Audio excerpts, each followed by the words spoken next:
सुनाया था एक बार भगवान शंकर की कृपा। माता पार्वती जी से कहा चलो मैं आपको अपने भक्त के दर्शन कराता हूं। बोले चलो प्रभु। तो बोले पहले अभक्त के दर्शन कर लो, तब भक्त के दर्शन आप सुख पाओगी। तो गए तो सुपारी कतर रहे थे बैठे, इसमें बढ़िया गद्दा लगा हुआ था, गिरदा लगा हुआ, 50 गाय 50 भैंसे दूध दुही जा रही थी। प्रातःकालीन का समय था। संत वेश में गए और कहा भगत जी 100 ग्राम दूध दे दो, शालिग्राम भगवान को स्नान कराना है। चल दिया सुबह से, और क्या क्या बोलना सो।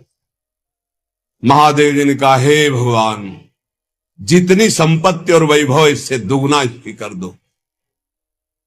माता जी ने कहा औघड़ इसीलिए कहा जाता है इनको, बड़े औघड़ नाथ है।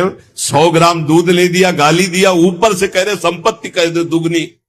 बोली नहीं पर अंदर अंदर बहुत विचित्र औढ़र दानी है इनका।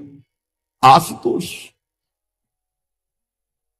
बोले चलो भगत के दर्शन। बोले अभक्त तो ऐसा था कि अगर आप साथ ना होते तो इसको भस्म ही कर देती हम, क्योंकि अंबा तो शक्ति है।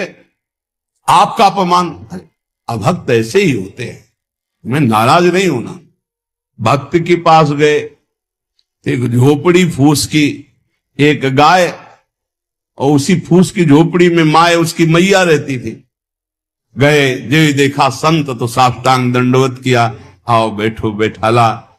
100-200 ग्राम गाय का दूध होगा, वो बढ़िया पान करने को ले दिया। प्रभु थोड़ी देर भगवत चर्चा हुई। भगवान श्री ने कहा अच्छा भाई चलते हैं, हम तो विचरण करते रहते हैं। बोले संत भगवान कभी पुनः कृपा करके आना। हम कुटिया के बाहर निकले और कहा हे करुणा निधान भगवान, इसकी गैया और मैया दोनों हटा दो, मार दो। अंबा जी ने कहा आप बर्दाश्त नहीं होगा। 100 ग्राम दूध नहीं दिया तो उसको दुगना संपत्ति दे दी, और एक गाय पूरा दूध आपको पिला दिया, और मैया बातचीत करने के लिए थी उसको भी आपने मार दिया। कहा कि वो ये क्या है? बोले अभी तुम नहीं समझ। जब इतनी संपत्ति में साधु अपमान करके ऐसी गालियां देता, जब डबल संपत्ति होगी तो ऐसा अपराध करेगा घोर नरक जाएगा, समझो।